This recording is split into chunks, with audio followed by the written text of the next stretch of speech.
السلام علیکم میرے پیارے دوستو بھائیو، امید ہے کہ آپ سب لوگ خیریت ہوں گے۔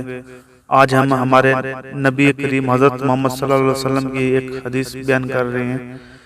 میں نے عمران بن حسین سے سنا، وہ نبی کریم صلی اللہ علیہ وسلم سے بیان کرتے تھے کہ نبی کریم صلی اللہ علیہ وسلم نے فرمایا، تم میں سب سے بہتر میرا زمانہ ہے، اس کے بعد ان کا جو اس کے قریب ہوں گے، اس کے بعد وہ جو اس سے قریب ہوں گے۔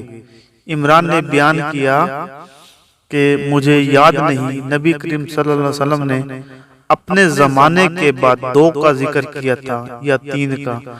فرمایا کہ پھر ایک ایسی قوم آئے گی جو نظر مانے گی اور اسے پورا نہیں کرے گی، خیانت کرے گی اور ان پر اعتماد نہیں رہے گا۔